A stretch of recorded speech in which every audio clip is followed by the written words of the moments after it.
Okay, thanks for joining us today.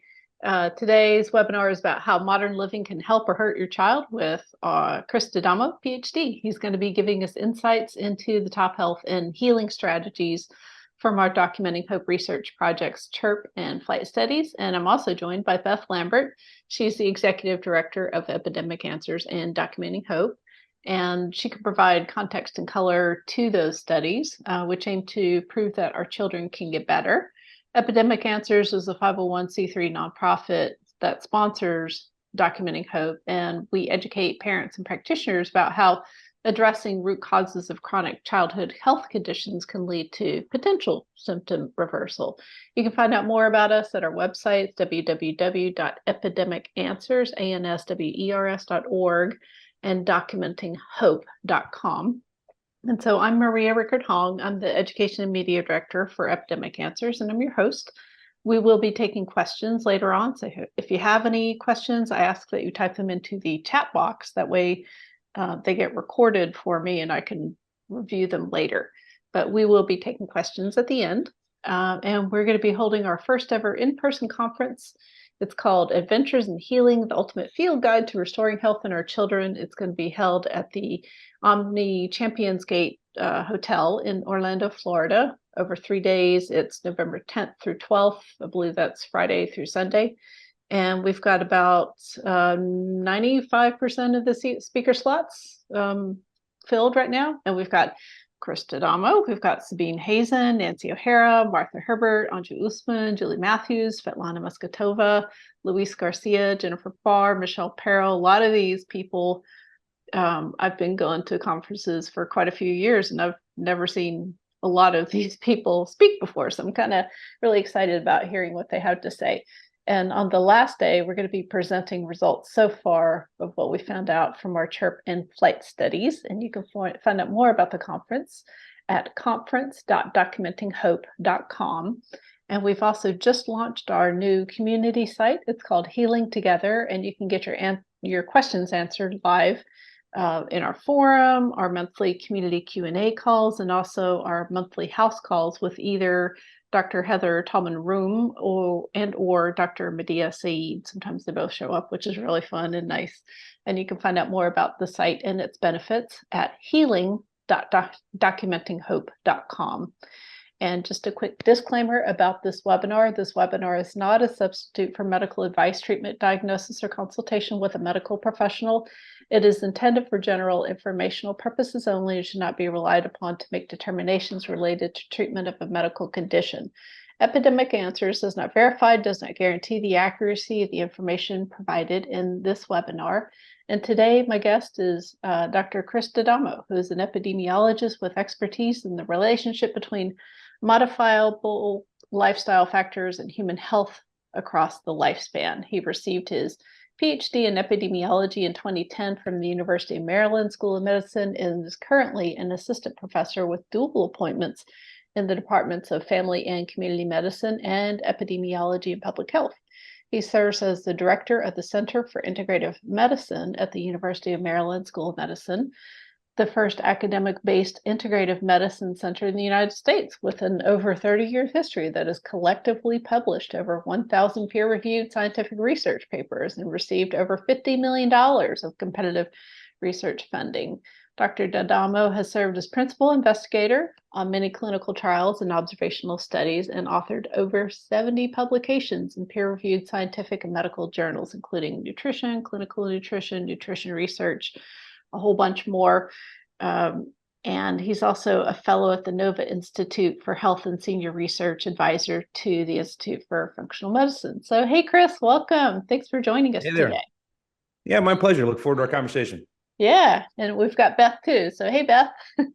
Hi there. I'm just tagging along because this is my favorite topic. Yeah, exactly. So Chris, the way I always start these is I always like to ask people, how did you get into doing what you're doing now? Okay, I'll give you the Cliff's Notes version because that's another, given the nature of the work we do, not surprisingly, you can go pretty deep into where did it really start? Where did my interest in this field really peak? But I'm a conventionally trained epidemiologist, as you noted. And, I was really fortunate. while doing my training that we had the Center for Integrated Medicine at the University of Maryland School of Medicine there while doing the training. Towards the end of my training, to be honest, I became a little disillusioned with a lot of aspects of conventional medicine. It's sort of like modern living. There's certainly some pros and some benefits that has carried about, but there's also a lot of risks. And the same thing I think goes for conventional medicine. There's certainly some great developments we've had in that respect. And then there's some other areas where, we could really stand to improve. So I met, Brian Berman, who is a family medicine physician, who founded the center back in '91.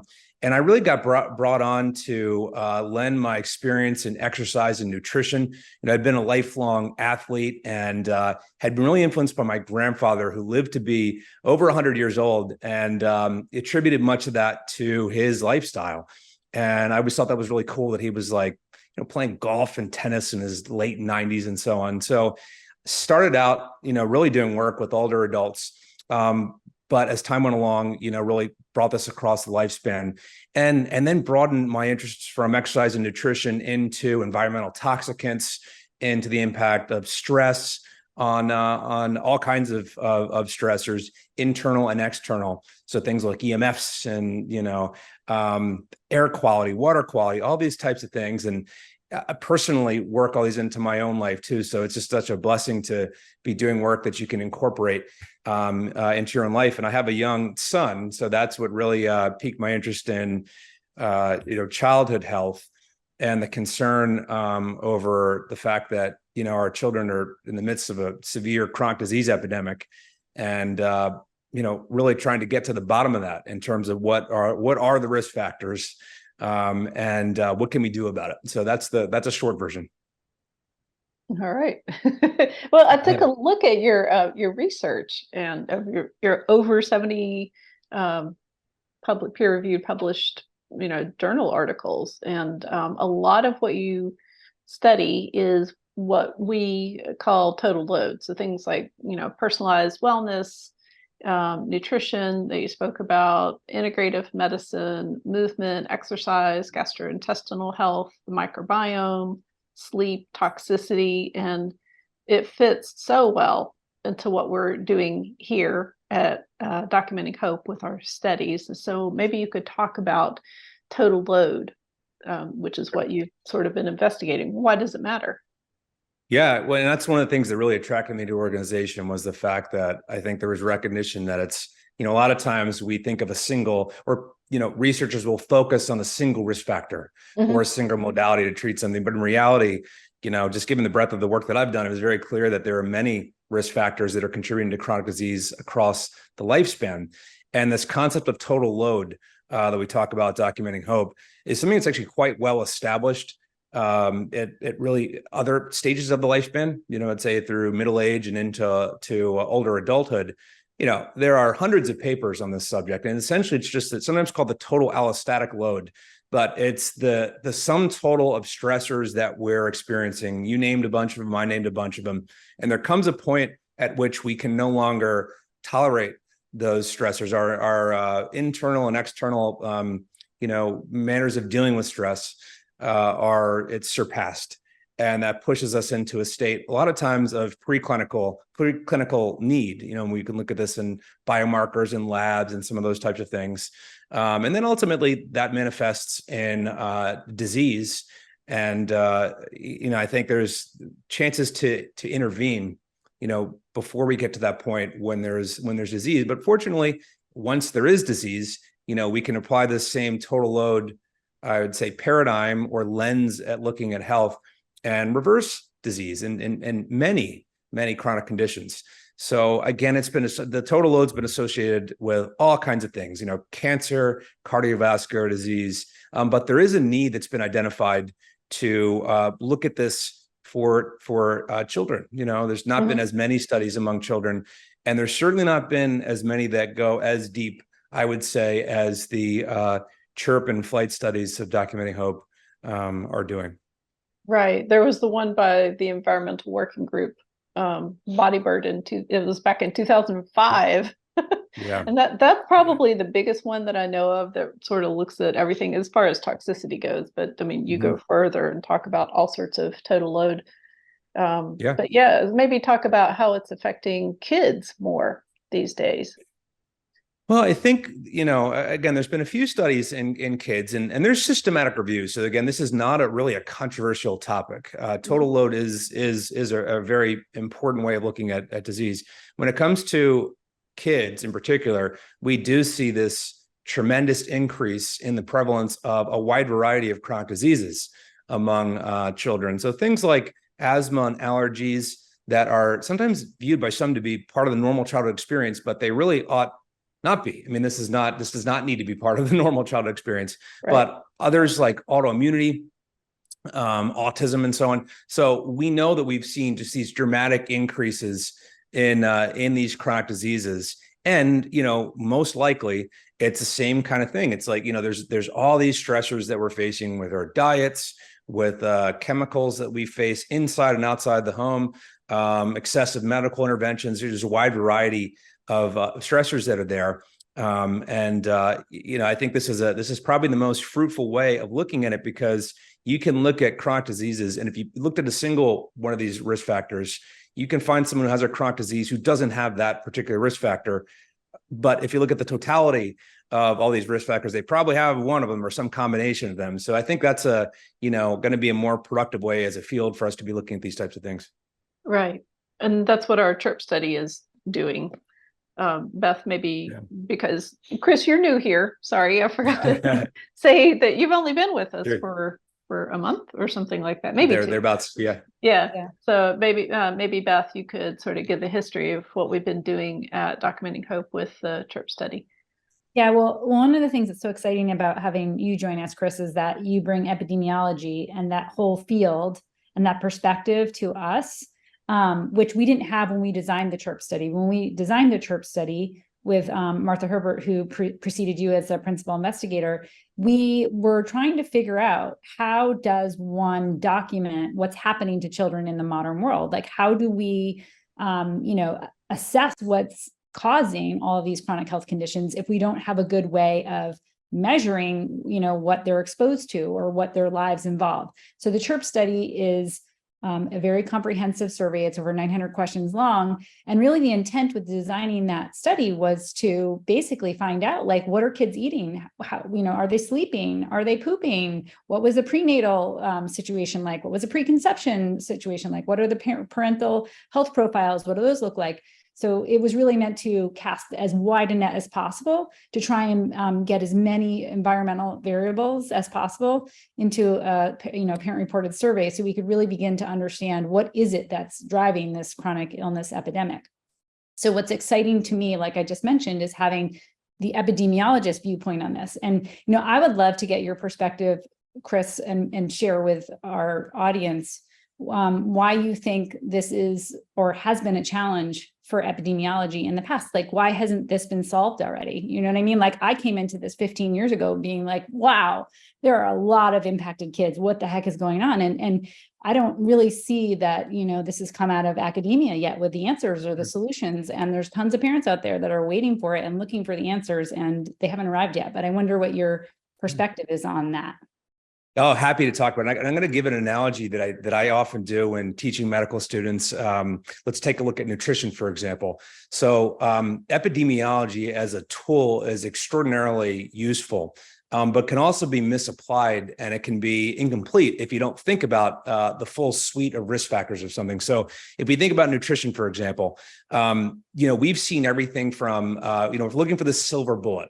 And this is what we've seen quite a bit with nutrition. Is it fat intake that causes all these diseases? Is it sugar intake? Is it meat? Is it grains? Is it dairy? Whatever it might be. And you can single out one of those factors. And if you don't consider the totality of it, the total nutritional load, you're going to miss out. You could find any one of those to be a problem. Let's say someone is regularly eating Five Guys, not to pick on them, but just as an example. Is it the red meat? You could make that be your take-home message that that's the problem. Or is it the refined carbohydrates in the bun, or the gluten in the bun, or the hydrogenated, linoleic acid in the French fries, or the sugar in the soda, or if they get a diet soda, the aspartame? It could go on and on with this. And one of the problems, I think, with epidemiology in this field of childhood chronic disease is there's often a focus on a single risk factor without recognizing the totality. So sometimes we get false flags or red herrings with this because we are looking at it with a reductionist lens, when in reality, it's really the contribution of this totality, many of the aspects of modern living that are contributing to this. I always get confused with those studies too, because I think, well, they're not looking at conventionally grown beef versus pasture raised beef. They're not looking at organic wheat versus, regular wheat Yeah. or different kind of oils. I mean, you mentioned linoleic acid, and I just posted your recent study about linoleic acid and the dangers of it. We're not looking at all those different variables. It's more just up from the conventional side, which really frustrates me. I agree. I mean, it was taking red meat again. It wasn't until recently that studies even looked at processed versus unprocessed. Are we talking about a Slim Jim? Or are we talking about just a steak period, let alone a grass-fed or regenerative ag?